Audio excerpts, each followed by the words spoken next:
Okay, we're going to talk about pathogens. Right? A pathogen is a microorganism that causes disease.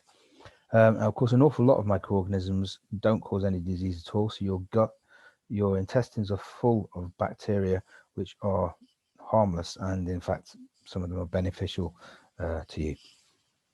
Right. So there are several different types of microorganisms that can cause disease, and the ones we're going to talk about in this video, we're going to talk about viruses first of all, and later on we're going to talk about bacteria. Okay, so let's talk about viruses. Right, so what I've got here is a diagram of a virus. Okay, so this it could be an HIV virus, human immunodeficiency virus, or it could be a coronavirus. They will show similar characteristics.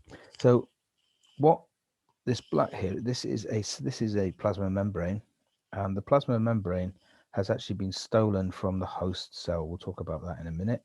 So the virus doesn't make its own plasma membrane, but inserted in the plasma membrane, you have these docking proteins. Okay,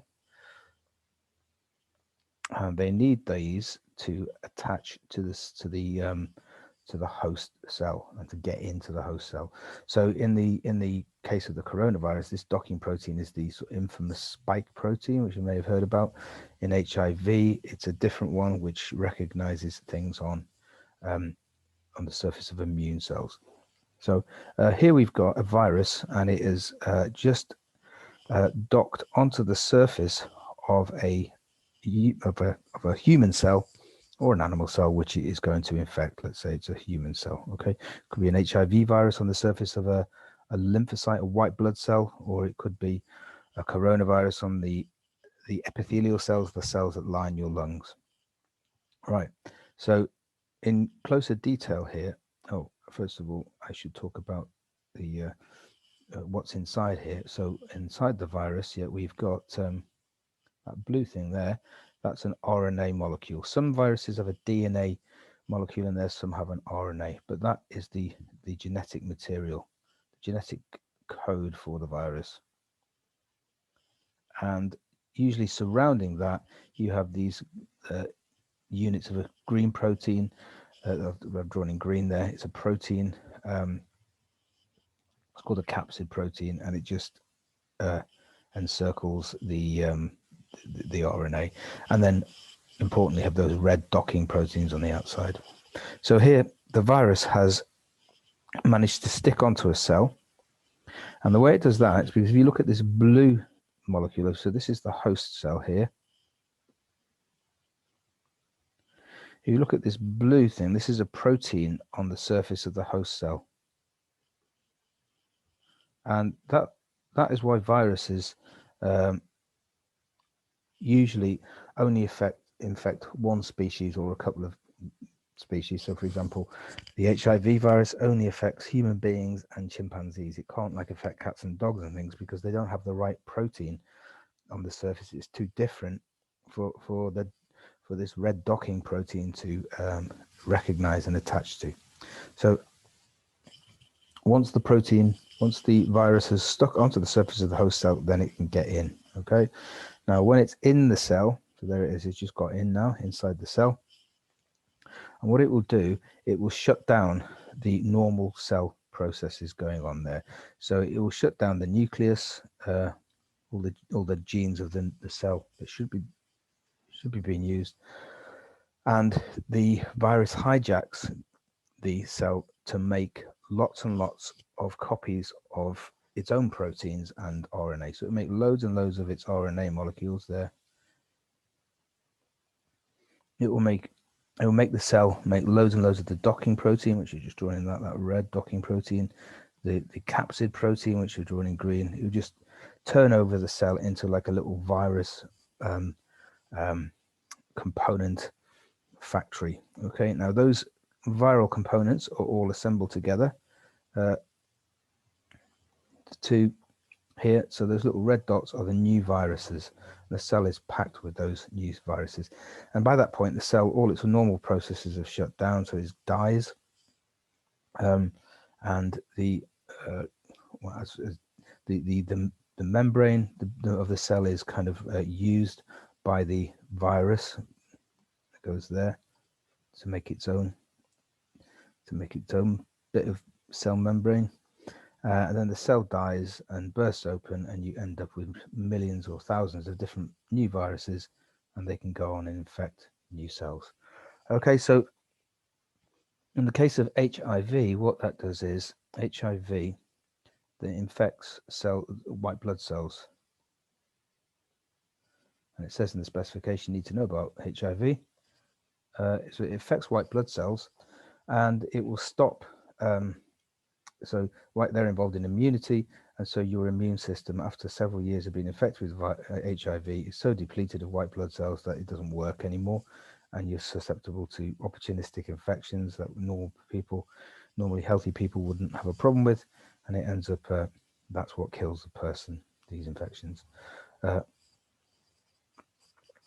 With coronavirus, that will in the coronavirus CoV-SARS-2, which causes COVID-19, that infects lung epithelial cells. Okay, causes inflammation in the lungs, causes severe breathing problems, that you can either get better from or not get better from. And the coronavirus will spread by when people breathe out. There's lots of viruses in their breath. HIV, that spreads. You can't spread that by coughing or by touching. It can only be spread by it can be sexually transmitted.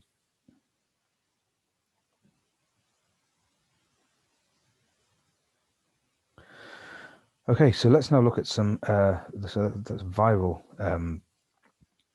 diseases. So viruses are pretty weird. They're almost on the cusp of not being alive in a way, because a virus by itself can't reproduce. It's got to get into a host cell, otherwise it can't do anything. Right. So what we're going to look now is we're going to look at diseases caused by bacteria. And the two diseases we're going to look at are Salmonella, which is a food poisoning, and Gonorrhea, which is a sexually transmitted disease. Okay, now just to give you an idea of how big these bacteria are, of course, bacteria are prokaryotes. So they just have one circular chromosome, quite a small chromosome compared to eukaryotic cells. They have a cell wall, unlike animal cells. They don't have chloroplasts, so they can't make their own food. They have to live off other living things. Okay, so just to give you an idea of the size, we've got a red blood cell here. Red blood cell, and here's a white blood cell, and they're about 6 micrometers in diameter. That's 6 times 10 to the minus 6 meters, so 6 millionths of a meter. And you can see that the bacteria are a little bit smaller than those cells. Both of them, that's the same scale. Right, let's talk about Salmonella first. It is spread by, it's a gut bacteria. So it's spread by feces, okay? By fecal contamination. So if someone has not washed their hands properly and touches food, it can be transferred to food.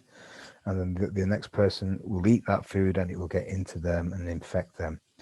Or Salmonella is very often spread by, you probably know, by chickens. It can infect human beings and it can infect chickens as well.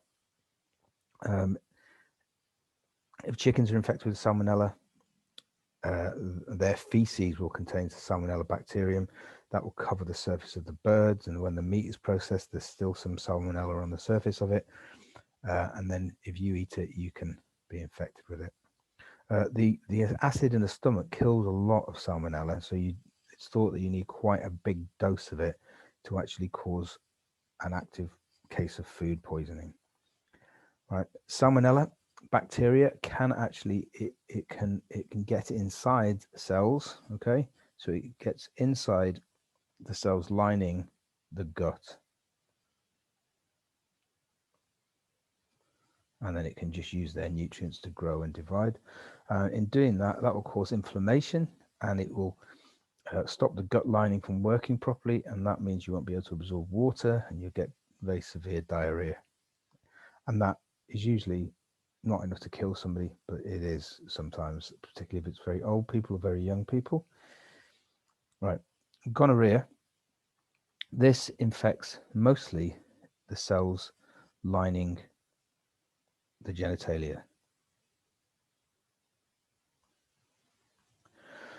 So the bacteria relies on two individuals getting very close physical contact between them in order to be able to spread. And of course, the genitalia is not covered by the same type of skin as the rest of the body, which will protect the body from bacteria. It won't allow bacteria to get in. In the genitalia, it's not quite so robust, and it's easier for them to get in. So the bacteria can get in.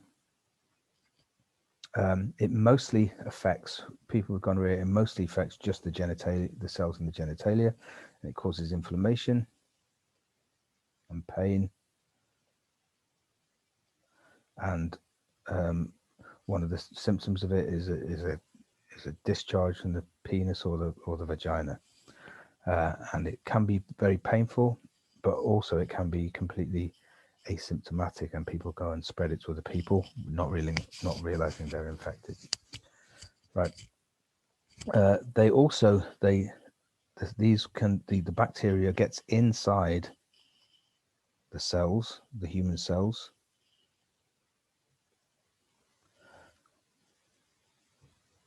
and it can actually get inside white blood cells as well, and live inside them and multiply inside them. Gonorrhea, if it's not treated, it won't just affect the genitalia cells, it will get over the whole body and then cause all kinds of massive, very, very severe health problems, not just pain and discomfort, life-threatening problems. It can also be transmitted to babies during birth if the mother is infected, and then it's not confined to just the genitalia of the baby, it's over the baby's whole body, and that's a quite serious illness. Right. Both of these diseases can be treated with antibiotics. Antibiotics are compounds which are toxic to bacteria. Not toxic to eukaryotic cells usually, but they are to bacteria, so it will kill all of those but leave you okay. Salmonella usually doesn't have to be treated with bacteria with antibiotics. People just get better anyway, but gonorrhea usually does have to be treated with bacteria to make it go away. And there is a problem with gonorrhea also with resistance, which you probably heard about, where strains of the gonorrhea bacteria have evolved because they can survive living in the presence of the antibiotic, and obviously they're the ones that are going to spread the best. And so some kinds of gonorrhea become increasingly difficult to treat because they're resistant to quite a few different kinds of antibiotic